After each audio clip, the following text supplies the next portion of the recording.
Mesdames et messieurs, bonsoir. Merci de nous rejoindre pour cette spéciale émission donc consacrée aux élections présidentielles en Turquie. Désormais, ce n'est plus un secret pour personne. Tayyip Recep Erdogan est bel et bien le président aujourd'hui de la Turquie.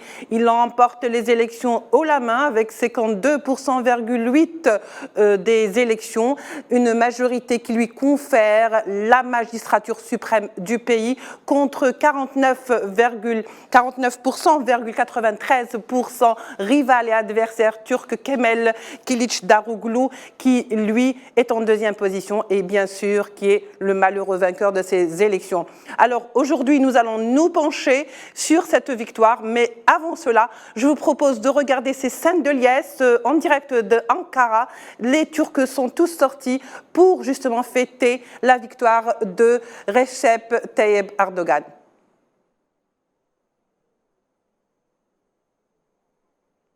Alors vous voyez, comme donc il nous précède de 2 heures, ce sont des images nocturnes, c'est la nuit. Tous les Turcs sont sortis pour bien sûr célébrer cette victoire. C'est le résultat des urnes, comme vous le voyez. Alors ils sont nombreux. Alors Ankara, on le sait très bien que le premier tour où Ankara était beaucoup plus ou penché beaucoup plus vers Kemal Kılıçdaroğlu. Aujourd'hui, on voit que ces scènes de liesse se passent réellement à Ankara. Et puis, il faut aussi rappeler les scores à Ankara. Ankara, qui est une capitale plutôt, ou une ville qui est plutôt acquise à Kemal Kılıçdaroğlu. Alors, nous avons Erdogan avec 48,3% et Kemal avec 51,7%. Il faut dire qu'il ne le remporte pas à Ankara, puisque le score est beaucoup en deçà, mais c'est dans tout, c'est le résultat global qui donne Erdogan, donc président de la Turquie. On voit que les gens sont très heureux qu'il célèbre. À Istanbul, pareil. Alors, à quelques heures même du dépouillement, c'est-à-dire au moment où les taux de dépouillement étaient à 90%, on avait annoncé déjà la victoire de Tayyip Erdogan. C'est dire que l'écart entre les deux hommes était assez vaste pour permettre à Erdogan de franchir le cap des 50%. Et nous voyons donc avec vous ces scènes de liesse. On tentera, cela dit, de rejoindre nos envoyés spéciaux sur place, Kherdin Batash à Istanbul, du côté du fief de Erdogan, et Sofiane Baroudi, qui est donc toujours à Istanbul, mais du côté des partisans de Kemal Kılıçdaroğlu. Alors, Sofiane Baroudi est là avec nous. Bonsoir Leïla. Bonsoir Sofiane. Alors j'imagine que dans le camp de Kemal Kılıçdaroğlu, c'est moins la fête, c'est moins la joie. Alors comme vous l'entendez sûrement, il y a quand même des scènes de liesse dans le quartier de Beşiktaş, le fief du CHP, le parti de Kemal Kılıçdaroğlu.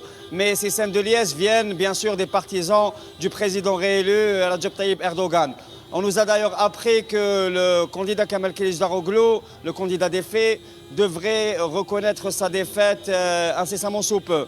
Nous nous trouvons actuellement devant le QG de campagne à Beşiktaş, le fief stambouliote, où on a pu sonder vraiment des scènes de déception de la part des partisans de Kemal Kılıçdaroğlu. Ces scènes de déception ont été précédées lors de notre couverture en journée dans un bureau de vote, dans un centre électoral qui a voté majoritairement pour Kemal Kılıçdaroğlu, mais où la journée était marquée par beaucoup d'anxiété et beaucoup d'inquiétude. Nous avons même eu des témoignages de la part de cadres du parti et de membres de la coalition, des témoignages du fait que la coalition présidentielle était beaucoup mieux organisée, notamment dans les régions de l'intérieur du pays, et qu'il ne suffisait pas de gagner les grandes villes pour pouvoir prétendre à la magistrature suprême. Il y a eu aussi pour pouvoir remporter les élections. Il y a eu des reconnaissances aussi sur la faiblesse organisationnelle et aussi sur le manque d'homogénéité de la coalition d'opposition qui n'a pas présenté justement un programme économique qui puisse convaincre l'électorat turc, qui n'a pas aussi de programme de politique étrangère qui soit clair alors que nous sommes dans une conjoncture internationale marquée par de grands enjeux nécessaires à relever, notamment dans cette région très importante au niveau stratégique. Et donc, si vous voulez, cette soirée est marquée du côté de Beşiktaş par un paradoxe, par les partisans du président Erdogan réélu qui fêtent leur victoire et par une grande déception, voire une tristesse et beaucoup d'anxiété dans le camp du CHP. Nous nous trouvons justement en face de leur QG de campagne qui a servi tout au long de cette campagne présidentielle. Très bien, Sofiane. Quelque chose à mentionner, c'est qu'il y a une reconnaissance, si vous voulez, hors caméra sur le fait que le processus ait été mené de manière complètement démocratique et transparente. Très bien, Sofiane. Alors, on vous laisse reprendre votre souffle. Je sais que vous avez eu une très longue journée et je vais présenter plus tôt mes invités sur le plateau qui seront avec nous pour justement discuter de ces élections présidentielles, de cette victoire de Erdogan. Alors, tout de suite, nous allons retrouver par Skype Rafat Habib, qui est expert des questions internationales. Il est avec nous par Skype de Tunis. Nous retrouvons également Abdelnour Toumi, chercheur du Centre d'études sur le MOO Orsam. Il était à Ankara et il est avec nous donc par Skype par Alger. Et sur le plateau, nous retrouvons avec beaucoup de bonheur également M. Ali Bey Nasri, consultant en commerce international. Monsieur Ali Bey, bonsoir. Bonsoir et merci pour l'invitation. Et merci aussi à nos invités d'avoir accepté notre invitation pour débattre aujourd'hui. Alors pour commencer, je vais le faire avec vous, Monsieur Rafat Habib. Erdogan remporte ses élections haut la main, mais pas sans difficulté, il faut le dire, parce que Erdogan, par le passé, n'a jamais eu d'adversaire qui l'a fait emmener vers un deuxième tour. Qu'en pensez-vous ? Haut la main, ça serait, à mon avis, surestimer ces élections et surtout le résultat qui a été obtenu par Erdogan, qui est au pouvoir depuis 20 ans, donc qui a façonné la vie politique dans ce pays pratiquement à son image. Ce que je pourrais ajouter, c'est que cette bataille électorale n'a pas eu de thématique qui prédise l'avenir pour la Turquie. Moi, je pense que il y a quand même des thématiques qui sont très dangereuses, qui ont émaillé ces élections, essentiellement la xénophobie, le racisme envers les Syriens, envers les Kurdes. Et je pense qu'aujourd'hui, lorsqu'on voit la carte électorale, de la géographie électorale de la Turquie, on se rend compte qu'il y a une véritable fragmentation territoriale, plus que politique. Et je pense que le président Erdogan va devoir maintenant gérer un pays extrêmement fragmenté, avec pratiquement deux pôles qui sont plus potents. Et il va devoir maintenant essayer de trouver des solutions avec ses alliés, qui sont des alliés connus pour être des nationalistes, même des xénophobes, et qui feront tout de sorte à imprimer leur marque sur la politique turque dans les quelques années à venir. Oui, très bien. On va le voir d'ailleurs tout au long de cette émission, comment les choses ont évolué en faveur de Erdogan. Et puis, vous aviez parlé aussi d'une campagne où la xénophobie, après quand même, où s'est taillé la part du lion. Ce n'est pas la première fois qu'on voit cela, mais cette façon d'être exacerbée d'une manière assez claire. On l'a vu même, par exemple, avec les discours qui ont été présentés ou qui ont été prononcés lors de la campagne par l'adversaire d'Erdogan concernant les réfugiés syriens. Alors, justement, Abdelnour Toumi, est-ce que vous pensez que c'est un hasard aujourd'hui que la xénophobie contre les réfugiés soit jouée comme une carte de campagne ? Bonsoir et merci pour l'invitation. Tout à fait, parce que la question des migrants en Turquie ne date pas d'aujourd'hui. Donc, a déjà un passé et ça a commencé a créé un sentiment anti-migrant, notamment anti-syrien, sauf que cette fois-ci, il est entré dans je dirais pas le débat, mais dans la campagne électorale et surtout pendant le deuxième tour, au sein du candidat de l'Alliance de la Nation, donc du candidat battu de M. Kamal Kılıçdaroğlu, et dans son mouvement qui n'a jamais caché, si vous voulez, son sentiment anti-migrant, anti-syrien. Sachant très bien que ce problème-là, bien évidemment, est devenu un sérieux problème parce que, bon, il est dû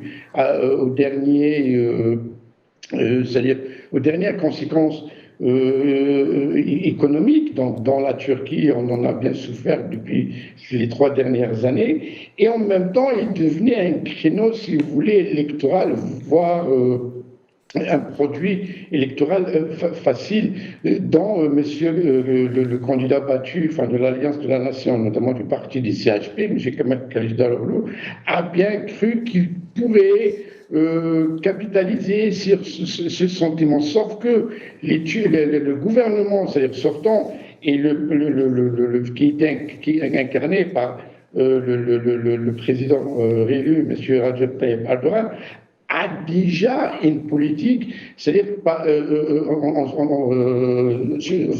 concernant la question des migrants. Donc d'abord a commencé, c'est-à-dire par l'accueil de l'afflux migratoire qui a commencé en 2012, puis après s'est accentué 2013-2014, mais puis après, à partir de 2015-2016, a commencé à en avoir des politiques, si vous voulez, publiques à cet égard, et notamment en coopérant avec des ONG locales et aussi internationales, sous l'égide avec AFAD, donc c'est l'agence une agence nationale, et aussi avec la coopération de l'OHCR, le commissariat des réfugiés. Donc, le président Erdogan n'était pas vraiment, si vous voulez, secoué sur cette question parce qu'il a déjà une politique.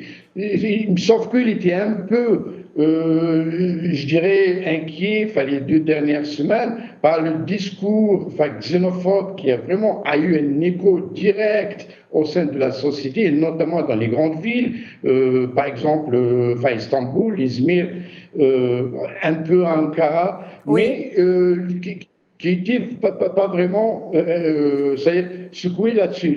Mais maintenant, et là vraiment, il a déjà un programme, donc déjà commencé à entamer un programme de... Nous allons y revenir, M. Abdenour Toumi, pour le programme. Oui, nous allons y revenir justement par rapport au programme des uns et des autres lors de cette campagne électorale, et surtout celui qui a été proposé par Erdogan, parce que c'était celui qui était le plus détaillé. Et nous tournons donc vers vous, M. Ali Benasseri. Alors, vous qui étiez avec nous lors du second ou du premier tour des élections présidentielles, aujourd'hui, donc, nous voyons ensemble que Erdogan remporte la partie haut la main, mais pas sans difficulté, parce qu'il y a eu quand même un adversaire de taille qui a un petit peu menacé sa place. Quel commentaire vous pouvez nous faire? D'abord, félicitations pour le président turc. D'ailleurs, le président Tebboune a félicité effectivement le président félicitations turc. Et aussi félicitations pour la maturité politique du peuple turc. Ça s'est déroulé sans incident, ça s'est déroulé dans le calme, et le peuple turc a montré une très grande maturité politique, et je voudrais les féliciter sur ce point-là.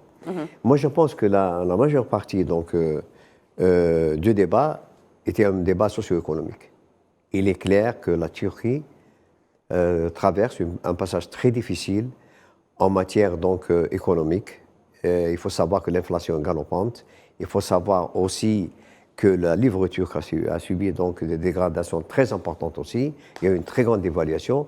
Donc l'inflation, la cherté de la vie a joué un rôle très important à ce niveau-là.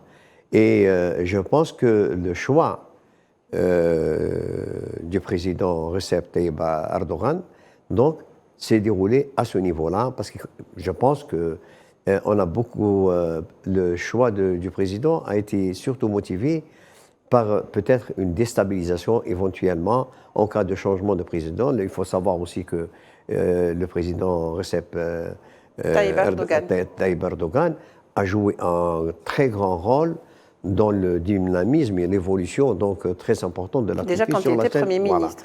Et je pense qu'ils ont considéré que le président Erdogan a été un acteur de premier plan au niveau international.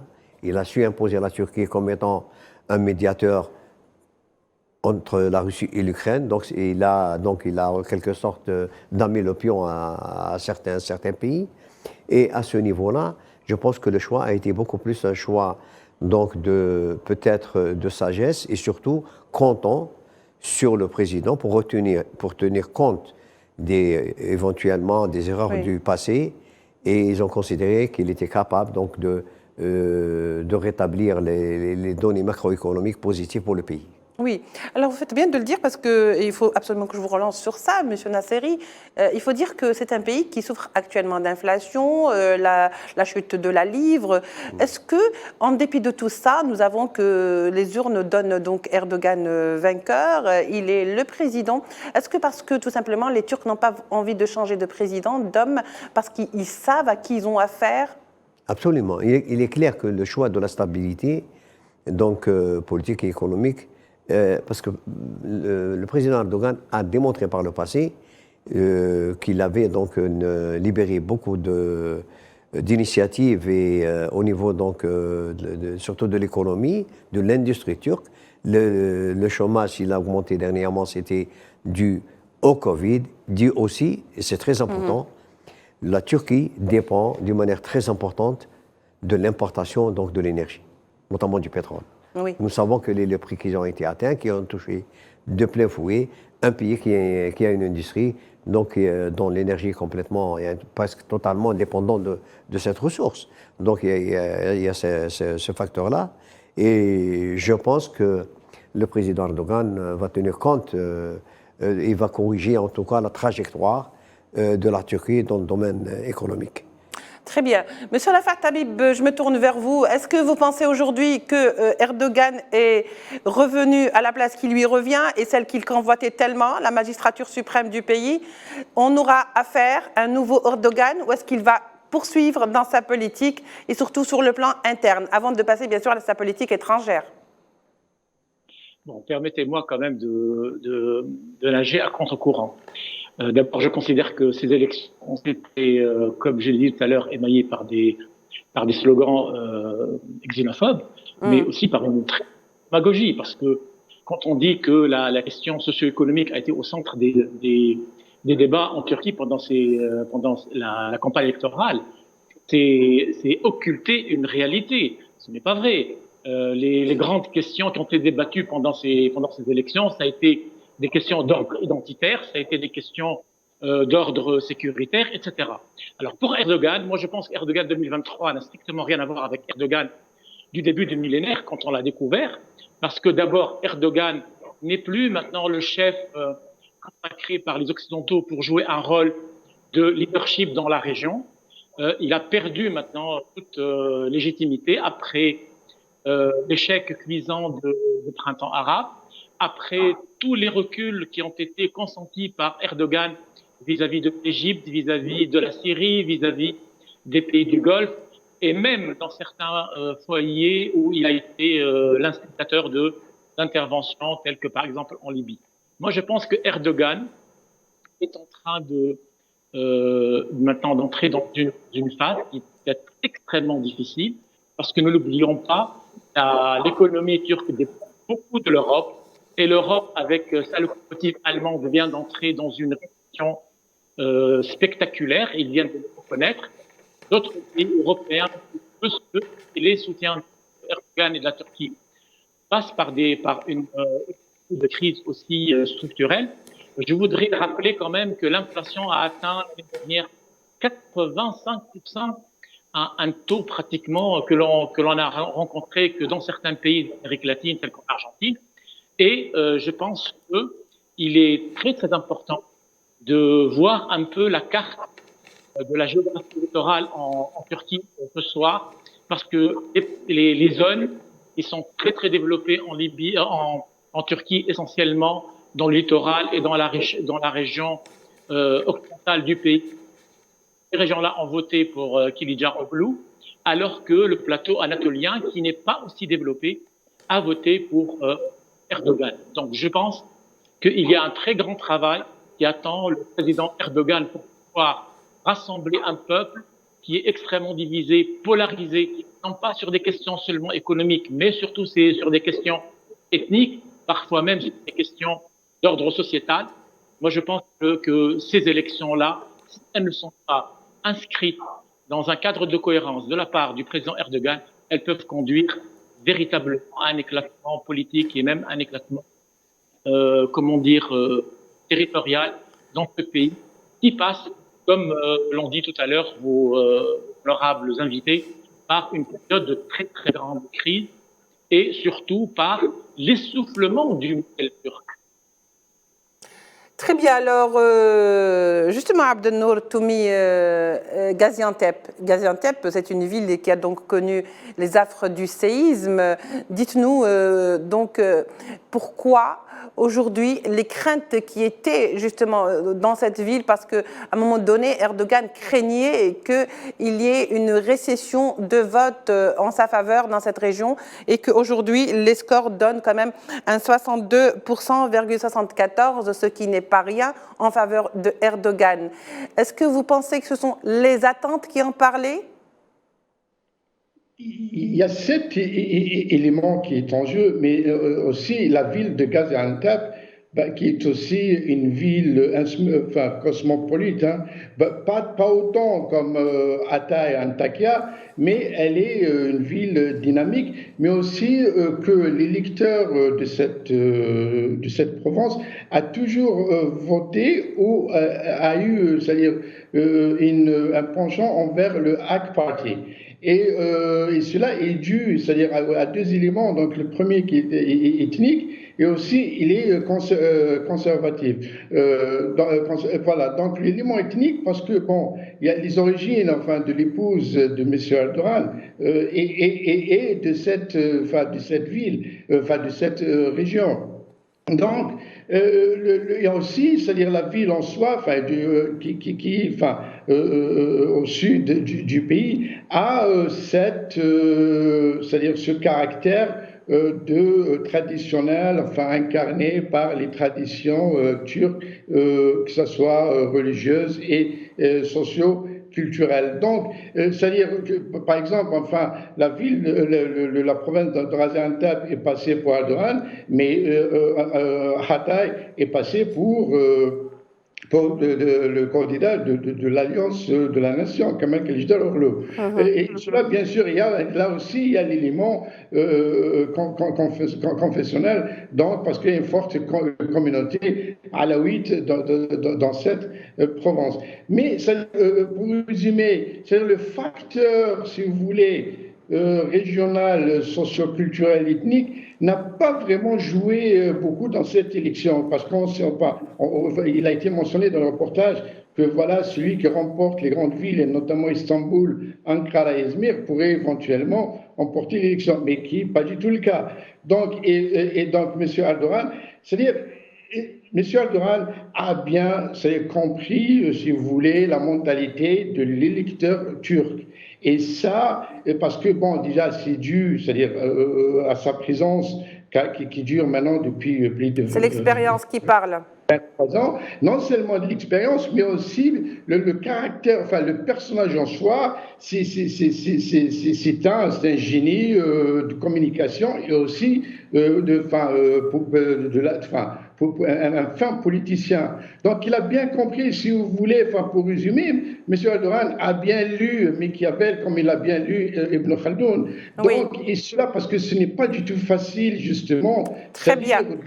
C'est-à-dire de durer, c'est-à-dire de rester dans la durée dans un pays qui reste... Parfait, M. Abdelnour. Oui, on va être obligé de vous interrompre, mais on revient vers vous, bien sûr, ne vous inquiétez pas, messieurs. C'est juste l'espace de quelques instants, c'est-à-dire le temps que Naliman Zekar nous rejoigne pour une autre lecture des résultats, puisque nous savons très bien que le dépouillement n'est pas tout à fait terminé, même s'il est à 99%, et on vous retrouve tout à l'heure.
Merci Leïla Guertal, mesdames, messieurs, bonsoir. Notre soirée électorale se poursuit et comme vous le savez, la quasi-totalité des urnes ont été dépouillées à 99%.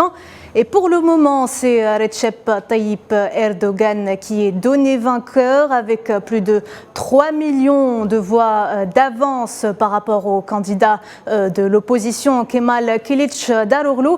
Et on le voit d'ailleurs ici sur la carte. Avec ces chiffres-là, Recep Tayyip Erdogan avec 52% des voix et face au candidat de l'opposition Kemal Kılıçdaroğlu avec 47,90% des voix. Même si le candidat Kemal Kılıçdaroğlu l'a remporté dans les métropoles, les principales métropoles comme ici à Istanbul, où Kemal Kılıçdaroğlu a eu 51,76% des voix dans la capitale économique, mais également dans la capitale politique Ankara, où le chef du parti HCP a eu 51,3% des voix, également dans la ville, la grande métropole d'Izmir, qui est le bastion de la laïcité de la Turquie. Kemal Kılıçdaroğlu était en tête, mais ce n'est pas suffisant, on peut le voir ici. Également, lorsqu'il s'agit des régions du sud-est de la Turquie qui sont coloriées ici en rouge, nous pouvons voir que Kemal Kılıçdaroğlu était en tête et ce sont les régions qui est une région kurde de la Turquie. Mais ce n'était pas suffisant pour gagner cette élection, car on le voit, toutes les régions qui sont coloriées en jaune ici sont dominées par Recep Tayyip Erdogan, notamment le plateau anatolien, mais également les côtes de la mer Noire, mais également aussi le sud de la Turquie, les régions qui sont frontalières avec la Syrie, les régions qui ont été touchées par un séisme dévastateur, on le sait, en février dernier. On va zoomer sur la ville de Hatay, ici, qui a fait la différence, où le candidat Recep Tayyip Erdogan a été annoncé vainqueur avec 50%, plus de 50% des voix par rapport au candidat Kemal Kılıçdaroğlu, qui a eu de son côté 49,86% des voix, ce qui montre que la ville d'Hatay a fait la différence lors de ce deuxième tour de ce scrutin, et ce malgré le fait que Recep Tayyip Erdogan a été sévèrement critiqué pour sa mauvaise gestion du séisme. Il faut savoir que les électeurs turcs ont décidé de redonner leur confiance à l'ancien chef de l'État, Recep Tayyip Erdogan. Alors, à l'unanimité, on peut le voir, Recep Tayyip Erdogan est annoncé vainqueur pour l'instant. Il entamera peut-être ce soir un 3e mandat à la tête de la Turquie. Et on reviendra vers vous, Leïla Gertal, dans quelques instants.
Mesdames et messieurs, bonsoir. On se retrouve à nouveau pour cette deuxième partie de l'édition spéciale consacrée au présidentiel turc. Messieurs, bonsoir. Et bien entendu, avant de poursuivre le débat, nous allons retrouver en direct notre envoyé spécial en Turquie, et plus précisément à Istanbul, Kherdin Batash. Kherdin Batash, bonsoir. Il fait bien nuit, Kherdin Batash, derrière vous. Alors dites-nous comment s'est déroulée cette journée et surtout comment les Turcs ont célébré cette victoire d'Erdogan.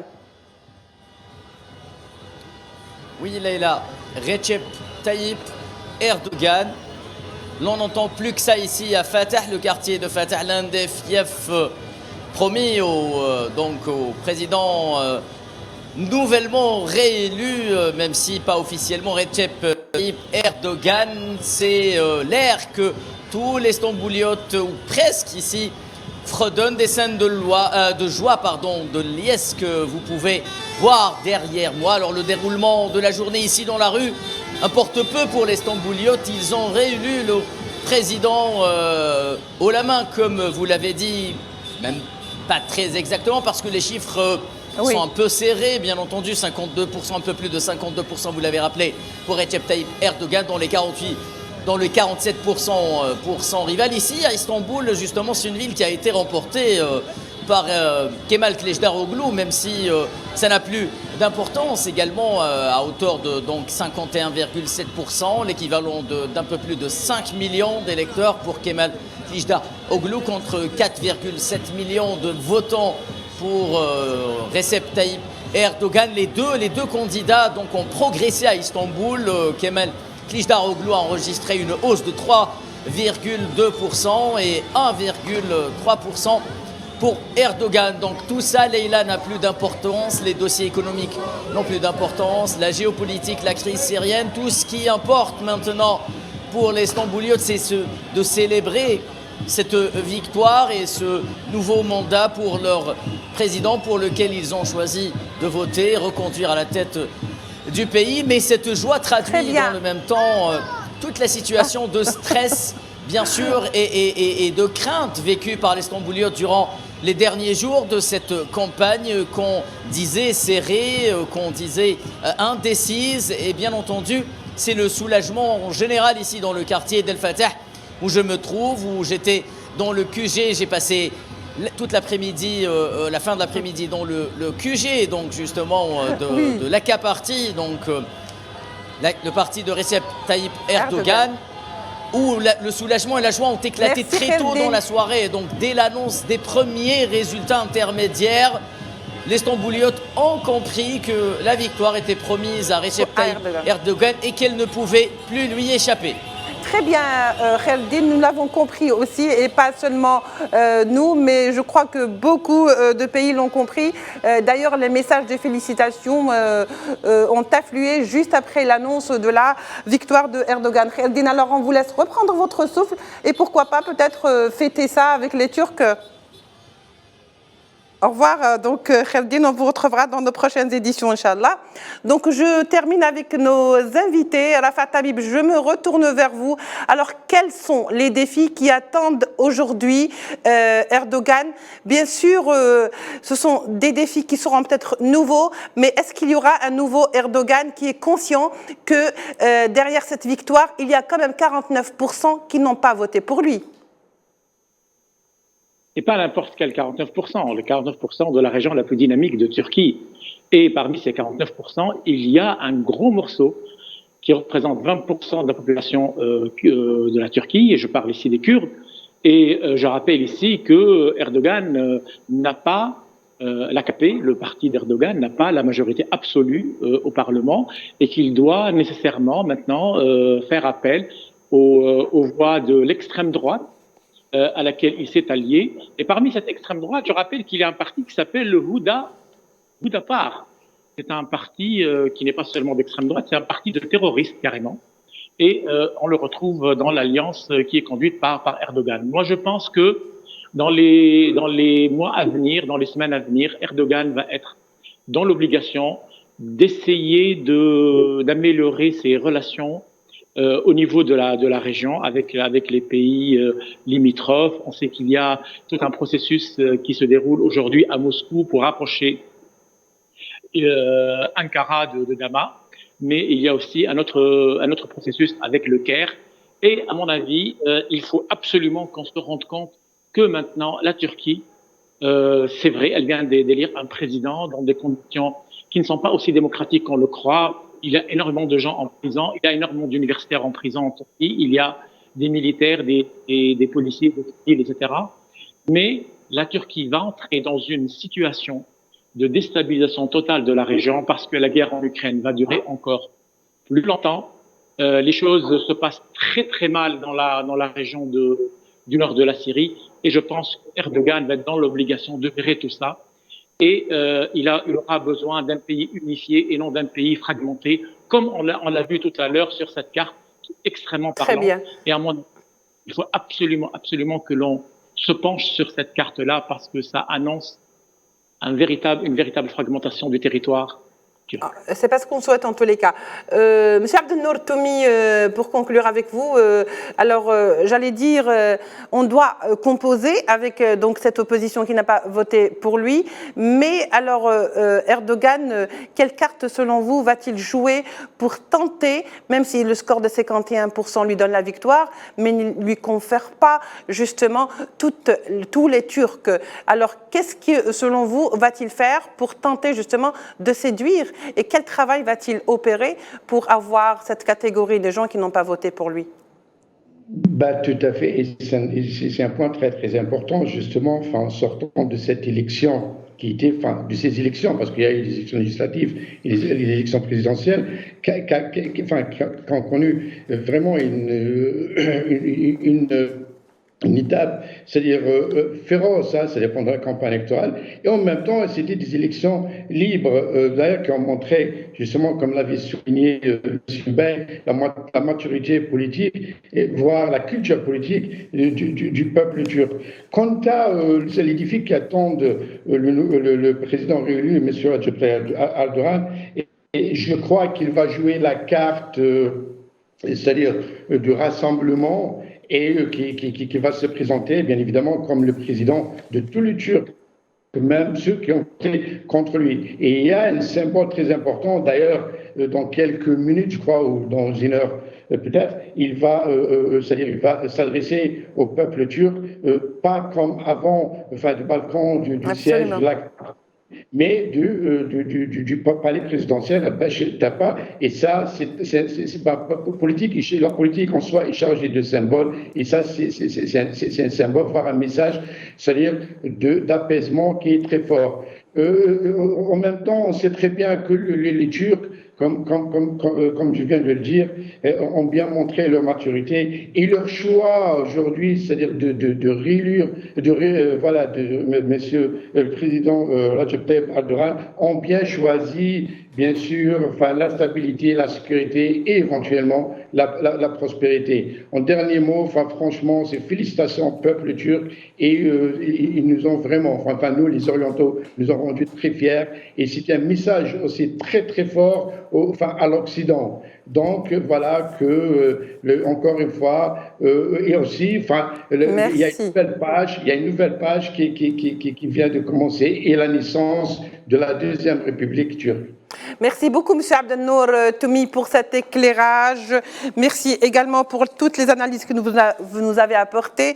Je rappelle que vous êtes chercheur du Centre d'études sur l'Orasam à Ankara.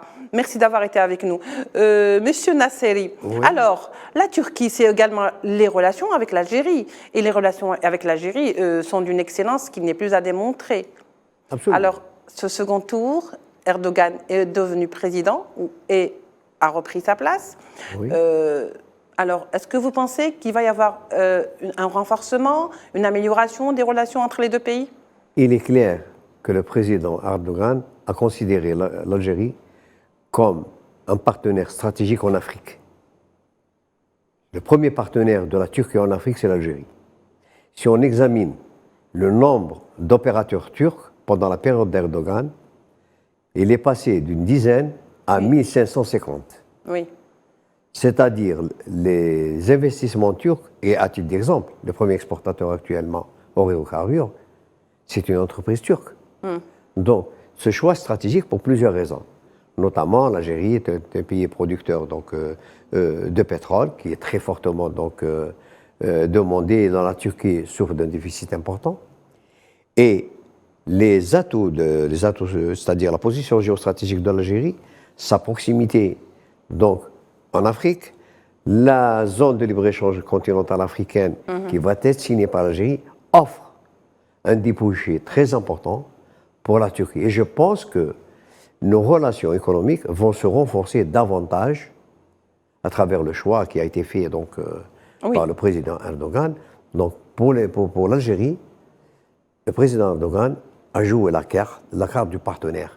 Et ça, c'est très important. J'estime que les relations économiques, notamment en matière d'investissement, vont augmenter très fortement. Je pense que les entreprises turques vont, compte tenu justement des avantages comparatifs de l'Algérie, notamment donc le coût énergétique, vont investir très fortement en Algérie. Quand on sait aussi que l'économie, une grande partie de l'industrie turque souffre justement d'un manque de compétitivité. Pour dire que l'Europe, il est clair que la Turquie est intégrée à l'Europe, elle n'est pas intégrée au Moyen-Orient. Elle est intégrée à l'Europe, tout son business, c'est l'Europe. Ils exportent 254 milliards de dollars. Sur les 254 milliards de dollars, ils sont destinés essentiellement à l'Europe et non pas au Moyen-Orient.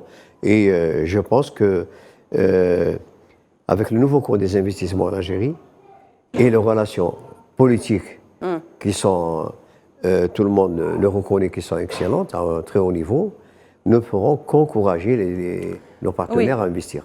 Très bien, M. Nasseri. Alors, la Turquie, ce n'est pas que de la politique, n'est-ce pas? C'est aussi un pôle économique très important aujourd'hui de la vie, pas seulement des Algériens ou de l'Algérie, mais beaucoup de pays européens. Alors, est-ce que vous ne pensez pas qu'aujourd'hui, cette coopération entre la Turquie et l'Algérie pourrait jouer un petit peu la porte de l'Afrique? Mais absolument. Il faut savoir maintenant, il y a un très fort engouement des Turcs à investir chez nous. Il s'agit pour nous de profiter de l'expertise turque. Sur quelle filière on sait très bien qu'ils sont dans l'automobile, ils sont dans les textiles, ils sont dans la chimie, ils sont dans le naval, c'est des champions dans la construction navale. Il faudrait qu'on fasse un choix sur le type d'investissement, quelles sont les filières qui seront porteuses pour nous de croissance et surtout d'exportation. Moi, j'y crois et c'est à nous de définir donc, quels sont nos besoins. Bien sûr, sur quels seraient nos avantages à aller dans, par exemple, je citerai la filière textile où la Turquie exporte beaucoup, notamment vers l'Europe. Nous avons une petite expérience avec une entreprise turque, mais je pense que c'est nettement insuffisant avec le potentiel turc, sachant qu'il y a une assise industrielle dans le domaine des textiles qu'il faudrait renforcer. On va la renforcer avec les IDE, avec le partenariat. Très bien, M. Nasseri, restez avec nous. Le temps donc de rejoindre M. Ozan Avunduk, qui est journaliste et chercheur indépendant turc. Il est avec nous par Skype depuis Ankara. Monsieur Ozan, bonsoir. Merci de nous rejoindre. Bonsoir, madame. Alors, dites-nous, Monsieur Ozan, vous avez voté d'abord pour qui? Ah, moi je ne m'attendais pas à cette question. Personnellement, j'ai voté pour Kılıçdaroğlu, pour la démocratie, donc, on va dire. Oui, très bien. Alors, dites-nous, aujourd'hui, c'est Erdogan qui remporte les élections. Quelles sont les attentes des Turcs qui ont voté pour lui et les urnes qui ont prononcé leur verdict?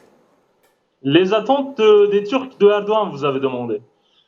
Alors, c'est une question intéressante pour moi parce que, de mon point de vue, en tant que journaliste turc qui a grandi, qui a vécu, qui a fait toute sa vie en Turquie, à part quelques années en France récemment, moi je vois que les Turcs n'ont plus d'attente en fait. C'est juste déjà, dans le sous-titre de cette actualité, cette émission, j'ai vu qu'il est marqué « Les Turcs ont dit Erdogan ». Donc moi, à mon avis, ce n'est pas très pertinent parce que 51, oui, c'est déjà énorme. Mais après, 49% des Turcs ont voté Kılıçdaroğlu, donc contre Erdogan. Dans un pays, près de moitié d'un pays ne veut pas de lui, en effet. Oui, donc, alors, mais il y a quand même 52% qui ont voté. Ce sont des Turcs, n'est-ce pas? Même si la concurrence était rude et féroce, il faut le dire. Parce que c'est la première fois aussi que Erdogan est un petit peu menacé par un adversaire. Lui qui a toujours l'habitude d'être élu au premier tour, Ozan. Non, oui, mais après, le truc, c'est que à chaque fois, j'avoue par contre, j'avoue que l'intelligentsia turque a été un peu naïve pendant cette période, peut-être on peut le dire, en pensant que peut-être cette fois, la gravité de la situation économique ou le recul démocratique allait changer, avoir une influence sur le vote des électeurs de l'AKP. Sauf que non, ça n'a pas eu lieu, ça n'a pas été comme ça. Mais il faut jamais oublier le fait que pendant cette élection, les deux candidats n'étaient pas sur un pied d'égalité. En effet, Erdogan, donc le président actuel, président depuis 2014, lui, il avait tous les moyens étatiques à son service, sauf que Kılıçdaroğlu était tout le temps hostilisé, comment dire, il était considéré il était montré et présenté à l'électorat Erdogan comme si ce n'était pas juste un candidat rival politique dans le concours démocratique, mais un ennemi du peuple. Donc, il faut d'abord souligner tous ces faits avant toutes sortes d'observations concernant cette élection. Voilà, oui. Je voudrais souligner ça. Après, si vous avez d'autres questions, je répondrai avec plaisir, bien évidemment. Merci beaucoup. Donc, vous êtes un petit peu cette image du jeune Turc qui est représenté donc dans le camp des Kemal Kılıçdaroğlu. Donc, vous êtes dans les 49% qui, eux, se sont opposés un petit peu à Erdogan. Et c'est bien entendu un droit, n'est-ce pas? C'est aussi ça, la Turquie. Alors, Rafah Tabib, maintenant que Kemal est un petit peu l'adversaire ou le malheureux adversaire qui a été vaincu, je ne sais pas si on peut l'appeler ainsi, mais est-ce que c'était une surprise, cette défaite, ou est-ce que c'est une réalité du terrain? Aucunement, ça n'a strictement rien à voir avec le terrain. Vous avez un président qui est omnipotent, qui est là depuis 20 ans. Comme je vous ai dit, c'est quelqu'un qui a joué toutes les cartes pour pouvoir changer la constitution de ce pays, pour la faire à son image, et qui a conduit le pays dans une sorte de grand élan démagogique ces derniers temps. On l'a vu dans ces élections-là, mais il faut, à mon avis, contextualiser ces élections. Elles viennent dans une sorte de glissement économique et financier extrêmement dangereux pour la Turquie, et les véritables analystes de la question turque et surtout économique ne voient pas vraiment de solution, surtout que la manière avec laquelle Erdogan a toujours conduit la question économique, surtout ces derniers temps, montre qu'il est un peu en dehors des réalités. Moi, je pense que le dossier économique et financier va beaucoup peser dans les jours à venir, et Erdogan aura vraiment du mal à gérer tout ça. J'aimerais attirer quand même l'attention sur quelque chose. C'est que c'est vrai que bon, c'est des élections, one man, one voice, chaque voix c'est un citoyen, mais il y a maintenant de plus en plus dans les analyses de la géographie électorale, la sociologie électorale, il y a ce qu'on appelle les indicateurs sociétaux ou les indicateurs économiques. Très bien. Comment a été accueillie cette victoire d'Erdogan? On va voir ça demain au niveau de la bourse, au niveau du taux de change de la lire, qui est passé de 18 à 20 lires pour $1 en l'espace d'une semaine.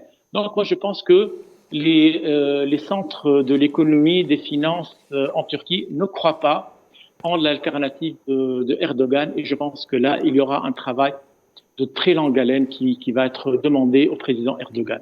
Oui, alors très bien, c'est la sagesse qui parle, celle de M. Alafar Tabib. Nous allons donc aller vers Ozan. Ozan, vous qui représentez donc cette jeunesse, cette fougue, dites-nous ce que vous en pensez, d'autant plus qu'aujourd'hui, le pays quand même traverse une période assez difficile qu'il n'a pas connue depuis bien longtemps, c'est-à-dire depuis que Erdogan était Premier ministre. Et je parle de l'inflation et je parle de la chute de la livre. Alors, comment est perçue justement cette situation par les Turcs? Brièvement, Monsieur Ozan. D'ailleurs, déjà, au départ, je voudrais dire que toutes les choses qu'a dit monsieur l'intervenant, Monsieur Alafar je l'ai pas entendu. Oui, je l'ai pas entendu du tout, mais parce que j'aurais bien aimé en fait répondre peut-être, mais j'ai juste entendu quelques mots-clés, mais pas l'intégralité de son discours. Donc, mais en tout cas, pour répondre à votre question, je crois que oui, dans la partie où chez des citoyens qui ont voté à Erdogan, on observe quand même une volonté pour la stabilité. Ce qui est un peu ironique parce qu'en effet, ils souhaitent la stabilité politique, mais la stabilité sur le plan politique ne veut pas forcément dire la stabilité économique. Ce qu'on a observé, comme on l'a observé d'ailleurs, depuis plusieurs années en Turquie. Oui. Donc la situation de livre turc, j'espère que ça va pas s'empirer, mais puisque la Turquie n'a pas vraiment de développement, et c'est une économie surtout depuis l'arrivée au pouvoir de l'AKP en 2003 très dépendant des importations de l'étranger, de l'Europe, d'autres pays. Mais bon, on exporte aussi, mais quand même, c'est surtout dépendant de dollars, de l'euro. Donc, je ne vois pas une amélioration dans le futur proche sur ce plan-là. Oui, alors Ozan, dites-nous, est-ce que c'est normal aujourd'hui que Kemal, dans sa campagne, bien sûr c'est terminé tout ça, mais n'empêche qu'il a donné une sorte de putsch pour une question qui était plus ou moins taboue, et puis ça c'est sorti au grand jour. La xénophobie a montré, si vous voulez, tout son visage. Pourquoi il y a eu ce message, ou ce discours xénophobe à l'encontre des réfugiés, par exemple syriens? Qu'est-ce que ça exprime chez les Turcs finalement, tout ça? Écoutez, je ne suis pas sûr si c'est le bon terme d'utiliser le mot xénophobie lorsqu'il y a près de 5 millions de réfugiés irréguliers qui dépassent, qui franchissent vos frontières depuis une dizaine d'années par conséquent des politiques étrangères de l'AKP En effet, les frontières orientales de la Turquie sont dotées d'une forte porosité depuis 10 ans. Il y a des gens qui viennent de l'Afghanistan, de Syrie, tout ça. Enfin, c'est pas grave, c'est même pas important leur identité nationale de ces gens ou les origines. Oui. Mais c'est le fait que les frontières ne soient pas protégées, en effet. C'est ça ce qui. Le message est passé, Ozan.